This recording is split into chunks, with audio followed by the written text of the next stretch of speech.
Lucas 5, de 1 a 11.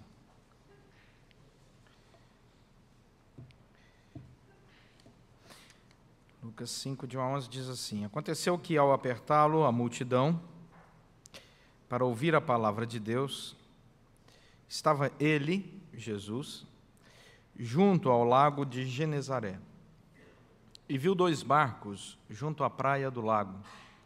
Mas os pescadores, havendo desembarcado, lavavam as redes. Entrando em um dos barcos, que era o de Simão, pediu-lhe que o afastasse um pouco da praia e, assentando-se, ensinava do barco as multidões.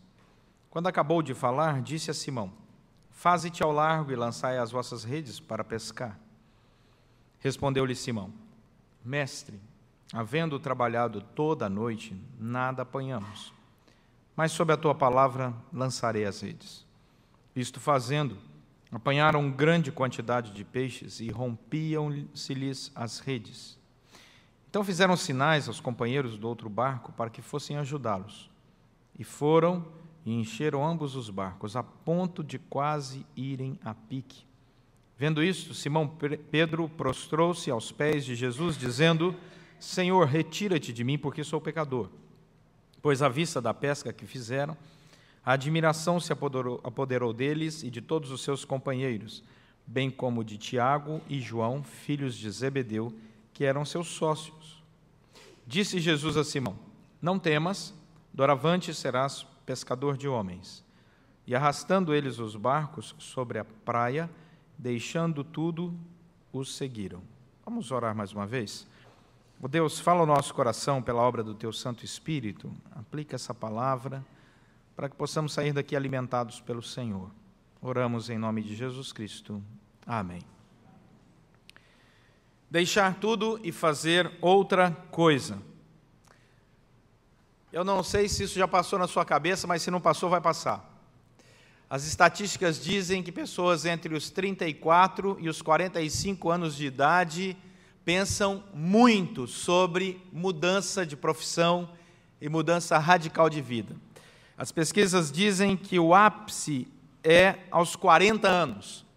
40 anos é um momento muito importante na vida do indivíduo. Ele pode fazer grandes mudanças ao chegar aos 40 anos de idade.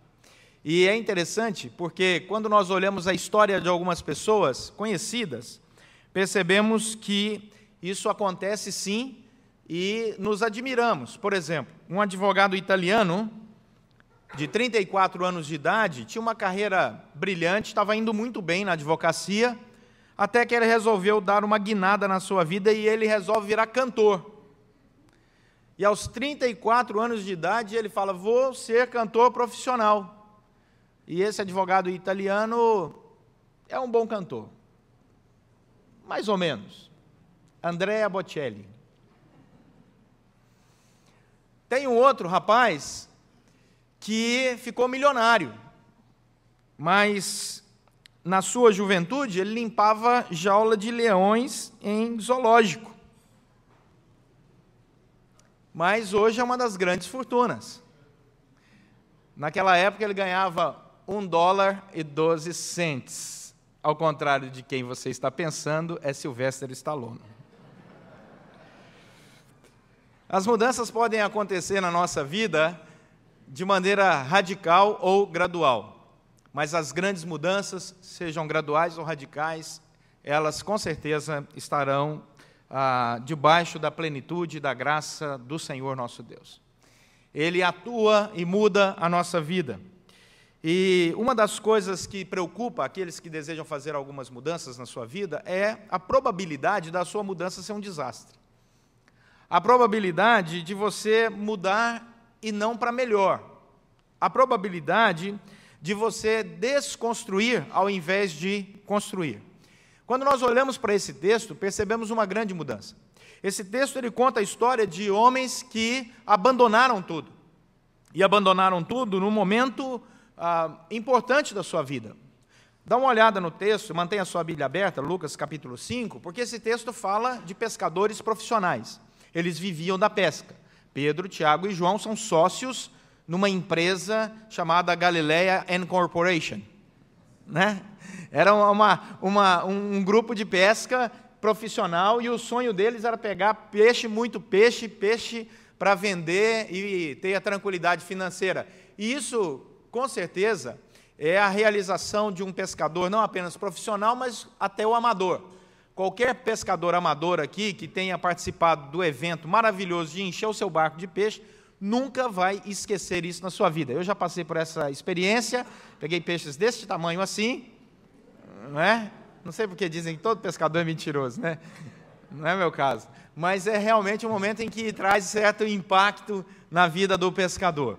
E desses homens, então, nem se fala. Agora, é interessante porque se você olhar o texto vai dizer que eles experimentaram nesse momento uma bênção de Deus que traria muita tranquilidade financeira para eles. Porque o Senhor permitiu que eles enchessem 2 barcos a ponto de quase irem a pique. E no momento em que eles estão muito bem financeiramente, porque estão cheios de peixes e vão vender esses peixes, o Senhor diz para eles: abandona tudo e me segue. E o texto vai dizer que eles abandonaram tudo e seguiram. Que mudança é essa?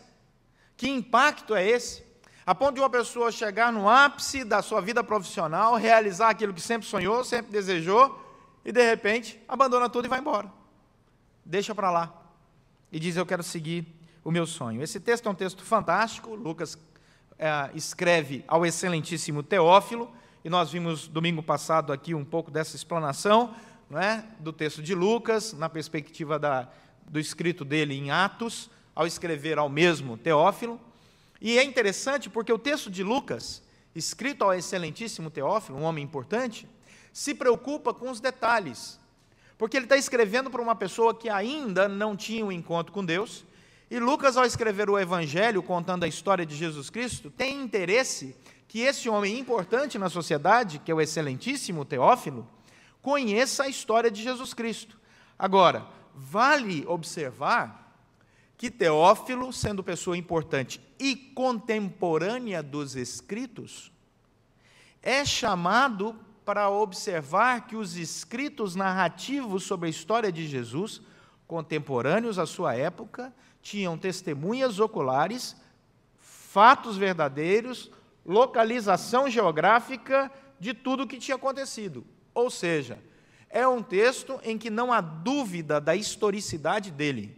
Não é um texto de um cristão escrevendo uma historinha testemunhal para outro cristão, que já valeria todo o crédito. Não, é um texto de um cristão escrevendo para uma pessoa que ainda não havia tido um relacionamento com o Senhor, contemporâneo da época, que poderia ir aos lugares, conversar com as pessoas e verificar se aquilo de fato era verdade ou não. Os irmãos perceberam a seriedade do texto? Então, ele começa a dizer que o Senhor tem uma história, e essa história começa aí no capítulo 1 e 2, e essa história tem uma família. No capítulo 4, a história é espiritual, o foco é na tentação de Cristo Jesus, e entramos pelo capítulo 5, quando a multidão está seguindo Jesus, os pescadores estão num lugar geograficamente conhecido, o Lago de Genezaré. O Lago de Genezaré é pequeno, ele tem 21 quilômetros por 12 quilômetros, não é lá muita coisa. Ele é chamado às vezes de mar, né? Mas na verdade é um lago, e ali naquele lugar, fácil de se testemunhar se aquilo era verdade ou não, acontece esse grande evento. E é interessante, olha no versículo 3 do texto que nós lemos, porque diz o texto que a multidão apertou Jesus, e Jesus então entra dentro de um barco e pede para Pedro: afasta um pouco, para que assentado no barco, posição que na época os rabinos ensinavam, o rabino ensinava sentado. Quando você chegava na sinagoga, ele se assentava e ensinava. Eu não sei por que mudou essa tradição, né? Seria muito melhor pregar sentado, né? Então, ali naquele assentado no barco, o Senhor Jesus começa a ensinar, e Pedro ouve o sermão. Jesus prega e Pedro ouve.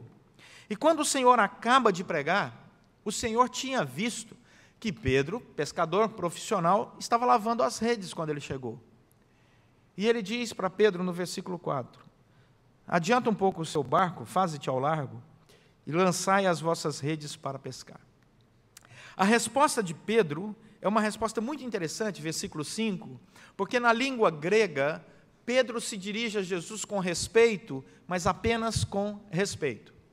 Nós temos aqui a nossa tradução em português, mas no grego ele usa a palavra epistata, mestre, epistata. Mestre aqui, no versículo 5, quando ele responde, mestre, havendo trabalhado toda a noite, nada apanhamos, mas sob a tua palavra lançarei as redes. Epistata é uma palavra que você diz para uma pessoa comum, na rua. Como você diz assim, numa fila de banco, o senhor pode passar na minha frente, não é? Ao invés de o senhor, você dissesse epistata, que era uma palavra comum na época, né? O senhor, ô mestre, pode passar aí adiante. Né? Às vezes você está num restaurante, não sei se você já chamou garçom de mestre, né? Mas algumas pessoas já fizeram isso e eu já até fui testemunha ocular. Né? Ô mestre, por favor. Né? E aí, essa é a palavra que Pedro usa, epistata, uma palavra comum. Existe uma outra palavra para mestre, que é uma palavra grega forte, que é didáscalos. Didáscalos já é o mestre que é professor, que é alguém que tem conteúdo, alguém que vai te ensinar alguma coisa. Quando você entra na sala de aula, você é agora subordinado a um didáscalos, um mestre, um professor. Né? Então, ele tem didática, daí vem didática, a nossa palavra no português, de didáscalos, de mestre, de alguém que te ensina algo que ele tem conteúdo e certeza. E é interessante porque ali ele fala, epistata, mestre, nós trabalhamos a noite inteira. Ô mestre, nós somos pescadores profissionais, nós pescamos aqui há muitos anos, nós conhecemos esse lago, nós conhecemos os melhores lugares da pesca. Né? Ô mestre, nós sabemos o melhor horário para pescar, esse não é o melhor horário. Mas a mensagem de Jesus com certeza tocou no coração de Pedro. Nós não sabemos o conteúdo da mensagem. Não existe a narrativa nos evangelhos, qual foi a mensagem que Jesus pregou, que Pedro ouviu. Mesmo porque o evangelho de João, lá no final do evangelho de João, o último versículo diz assim, se nós escrevêssemos tudo o que Jesus falou e ensinou e fez, nem em todos os livros do mundo caberiam. É óbvio que João está dizendo sobre a grandeza e a profundidade do ministério de Cristo Jesus. Então, nós não sabemos qual foi o conteúdo desse sermão aqui, mas uma coisa nós sabemos. A palavra de Jesus tocou tanto o coração de Pedro, que Pedro diz assim, mas sobre a tua palavra, percebi que a tua palavra tem poder, sobre a tua palavra eu vou lançar as redes. Dá uma olhada no versos 6 e 7. Existe uma transformação radical aqui. Isto fazendo, diz o versículo 6 e 7. Atendendo à palavra de Jesus, eles apanharam grande quantidade de peixe. Jesus Cristo veio para nos dar uma experiência transformadora, inequívoca e de grande qualidade. A experiência de Jesus nas nossas vidas, ela não é uma experiência qualquer. Eu não sei se você já teve a experiência de pegar fotos de uma viagem que você fez há 5, 6 anos atrás, por melhor que tenha sido, e de repente você se surpreende. Né? Você olha e diz assim, olha, nem me lembrava dessa foto, nem me lembrava desse lugar. Nós somos pessoas agora que arquivam milhares e milhares de fotos nos nossos computadores, aquelas que nós jamais revisitaremos. Né? Fala a verdade. O HD está lotado, milhões de fotos. Né? Você nem sequer dá uma passadinha por lá. Pega umas 5, 6, põe no Facebook, o resto fica ali ocupando o espaço do HD. Louvado seja Deus. Né? Mas a palavra do Senhor diz que essa experiência de Deus na nossa vida não é algo que você esquece. Quando nós somos transformados por esse impacto da mensagem do Senhor, ela permanece para sempre. Ela nos muda para sempre. A palavra do Senhor não volta vazia. E é interessante, porque o versículo 8 diz que a reação de Pedro, ao perceber o barco cheio, os 2 barcos cheios de peixes, foi o seguinte: prostrando-se aos pés de Jesus, ele disse, Senhor, retira-te de mim, porque eu sou pecador. Ele não disse, Senhor, muito obrigado, porque agora o Senhor trouxe a teologia da prosperidade à minha empresa. Senhor, agora eu vou poder dar o maior dízimo que aquela sinagoga já viu. Não. A experiência do encontro transformador com Deus faz, em primeiro lugar, o pecador se sentir pecador. Abraão, em Gênesis capítulo 18, verso 22, diz o seguinte: um homem riquíssimo, chamado Abraão, quando ele tem um encontro com Deus, ele diz: eis que me atrevo a falar ao Senhor, eu que sou pó e cinza. O encontro de Abraão, de maneira especial com Deus, fez com que no seu coração só brotasse uma coisa: em primeiro lugar, eu sou pó e sou cinza. Quando nós olhamos para Jó, outro homem rico, mas que ficou pobre, lá no capítulo 42, versos 5 e 6, quando ele diz sobre o seu testemunho de vida, ele não fala das grandes vitórias, ele diz assim: eu te conhecia só de ouvir, mas agora os meus olhos te veem. E por isso, ele vai dizer, me regozijo? Não, por isso me abomino e me arrependo no pó e na cinza.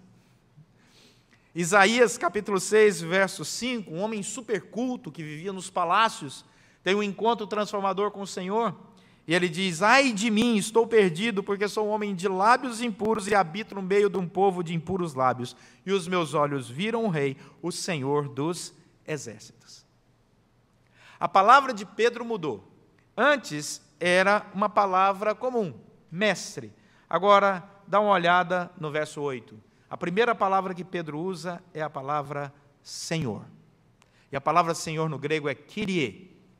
Senhor que manda, que tem autoridade, que reina sobre todas as coisas. Aquele homem que tinha dado uma atenção especial a Jesus, agora experimentando o poder da palavra do Senhor, ele se curva, se prostra, reconhece que é pecador e chama Jesus Cristo de Senhor. Albert Plumer, um comentarista, diz que Jesus é o mestre cujas ordens devem ser obedecidas e o Senhor cuja santidade causa agonia moral ao pecador. Muitas pessoas não querem andar com Deus porque Deus os incomoda na sua santidade. Muita gente tem medo de Deus. E eu vou dizer uma coisa: quanto mais próximo de Deus se está, mais pecador se sente. Quanto mais próximo da luz, mais transparente nós ficamos. Quanto mais próximo do Senhor, maior é a sensação de que Ele é totalmente santo e nós somos impuros. Mas, por outro lado, quanto mais próximo de Deus estamos, maior sentimos e percebemos a sua graça, a sua misericórdia, o seu cuidado e o seu amor por nós. E aí nós dimensionamos de fato aquilo que ele chama para as nossas vidas, que é o relacionamento constante. Olha o versículo 9, a mudança é de sentimento. 3 mudanças interessantes. A primeira é aquela que atinge o coração, diz o versículo 9, o resultado foi de admiração. O versículo 5, Pedro, Tiago e João estão tristes, trabalharam a noite inteira, não pegaram nada. Você conhece alguém que trabalhou e quando volta para casa sem nada, volta feliz? Não. Ninguém. Eles estão frustrados, diz o versículo 5. Mas o versículo 9, depois de ouvir e seguir a palavra do Senhor, eles voltam admirados. Muda o sentimento. A segunda grande mudança está no versículo 10. Há uma mudança no foco da vida desses homens. Diz o versículo 10 o seguinte: nós não somos mais e não seremos mais pescadores de peixes, mas agora iremos lançar redes espirituais, e o Senhor nos chama para sermos pescadores de homens. Você não é apenas membro de uma igreja, você é membro de um corpo. Esse corpo tem um cabeça, e o cabeça é Cristo. E esse corpo pode abraçar. A igreja pode abraçar pessoas, a igreja pode ajudar pessoas, a igreja, todos nós aqui, podemos adorar a Deus, podemos aprender e podemos ensinar. Quando nós somos ajuntados por Deus para viver essa realidade aqui, a nossa vida é completamente transformada.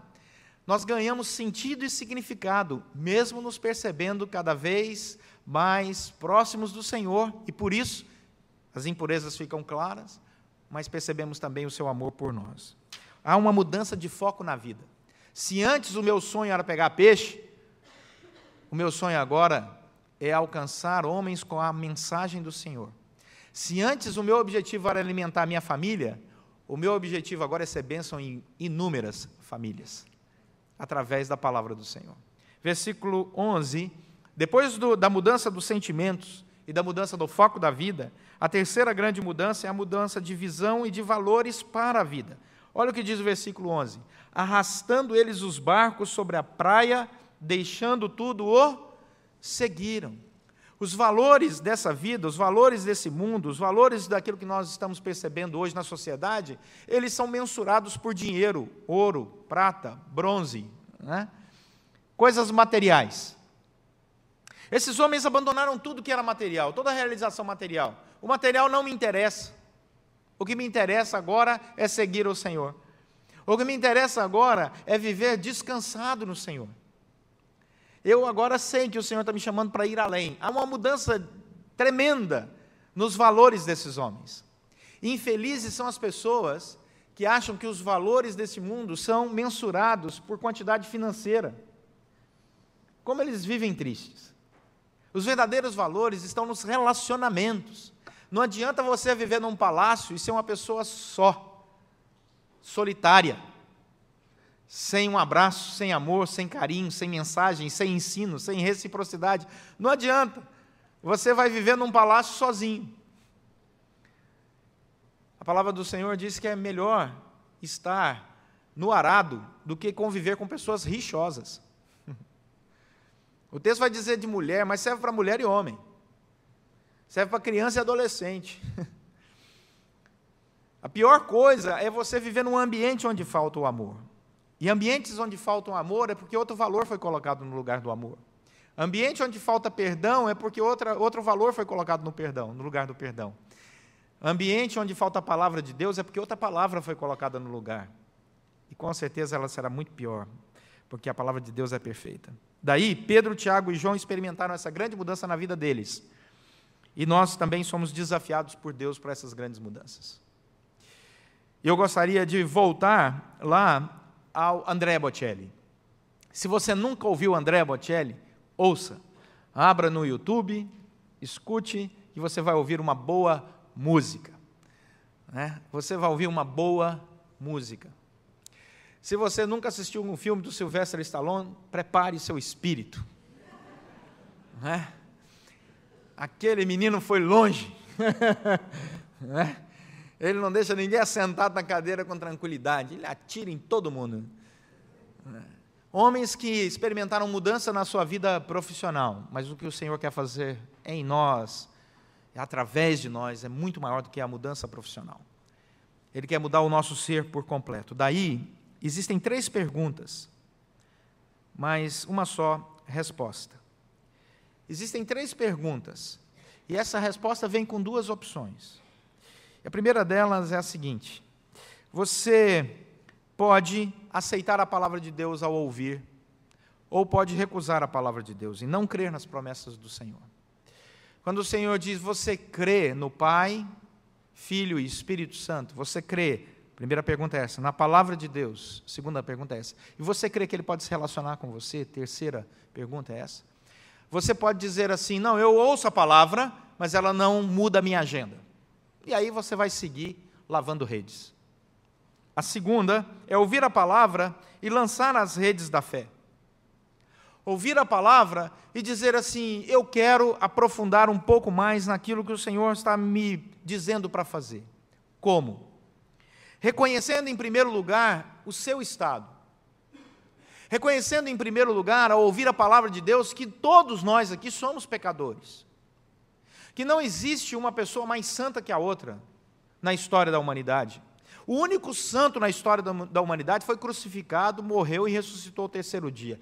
Todos os outros foram pecadores como eu e você.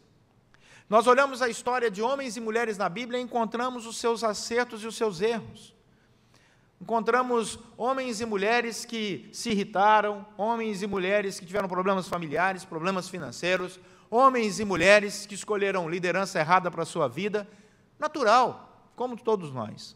Portanto, ao ouvir a palavra, nós temos que olhar para esta palavra e reconhecer o nosso estado. Se nós queremos mudar a nossa vida, a partir daquilo que a palavra de Deus nos convida para mudar. E a primeira mudança é interior. Reconheça-se como uma pessoa que não é autossuficiente, mas que depende da suficiência que vem do alto, que vem de Deus. Se tem algo que a Bíblia deixa clara, é que o Senhor resiste ao soberbo, mas Ele dá graça àquele que é humilde. Em primeiro lugar é isso. Segunda coisa importante, eu ouvi a palavra e eu quero mudar. Portanto, reconheça que Deus se interessa por você. Que Deus visita o seu barco. Que Deus visita a sua casa. Que Deus visita o seu local de trabalho. E que Ele se importa tanto com você que Ele organizou hoje, essa noite toda, para te trazer aqui, que você não está aqui por acaso. Bem-vindo ao barco. Reconheça que Deus tem interesse na sua história e que Ele deseja tocar na sua história. E que Deus já se manifestou de maneira completa em Cristo Jesus, e assim como Lucas escreveu ao excelentíssimo Teófilo, você também tem acesso ao escrito, é só abrir a Bíblia e ler. E que esse escrito que está na sua mão, chamado Bíblia Sagrada, um objeto que você pode carregar para qualquer lugar, seja de papel, seja no seu iPhone, seja, né, no aparelho que você quiser, porque a Bíblia hoje, graças a Deus, está disponível em tudo isso, é a verdade absoluta do universo, a revelação do Senhor, do Deus que morreu na cruz, para que você tivesse a liberdade e o privilégio de falar com Deus em qualquer lugar, a qualquer hora. Antes da morte de Cristo, era necessário que você se apresentasse a um sacerdote, para o sacerdote interceder por você diante de Deus. Depois da morte de Cristo, qualquer um de nós pode falar com Deus diretamente através da oração. E a terceira resposta, nessas opções que nós temos, é aquela que implica numa atitude física. Saia do conforto físico, levante-se e siga. Muitas vezes as pessoas deixam de ouvir a mensagem de Jesus, porque não querem levantar e seguir. Não querem sair da sua casa para se congregar numa igreja e ouvir a mensagem do Senhor. Quero te dizer, se você não fizer essa atitude física, provavelmente você vai se distanciar do ensino. Porque é muito natural pessoas que tentam viver uma vida cristã de maneira autodidática e acabam se distanciando do ensino da palavra por vários motivos. Portanto, tem que haver um compromisso também físico de ser surpreendido pela alegria dos relacionamentos no povo que Deus ajuntou, chamado igreja, pescadores de homens, mulheres, jovens e crianças, através da rede da palavra do Senhor. Portanto, meu desafio para cada um aqui nessa noite, dentro desse texto, é mude de vida. Ah, mas eu já sou cristão. Aprimore a sua mudança. Aprimore as suas redes. Melhore seu barco. Aproxime-se mais do Senhor. Ouça mais a palavra. Se disponha a servir mais. Se disponha a lançar mais as palavras do Senhor nos lugares que você frequenta. E você será cada vez mais um agente de transformação, de mudança, bênção, não apenas na vida da sua casa, mas na vida de tantos outros lares. Porque a palavra do Senhor veio e João 10:10 diz, de maneira muito clara, eu vim para que vocês tenham vida e a tenham em abundância. O barco do cristão é para estar sempre cheio de peixe. Peixes espirituais, sempre cheio. A rede do cristão é para estar sempre cheia, porque o Senhor está sempre pronto para abençoar aqueles que ouvem a sua palavra, se dispõem, reconhecem pecador e dizem assim, Senhor Jesus, eu creio que a tua palavra é verdade, eu vou seguir o que a tua palavra diz. Abra a palavra, leia a palavra, e ela vai guiar o seu caminho. Amém? Vamos orar.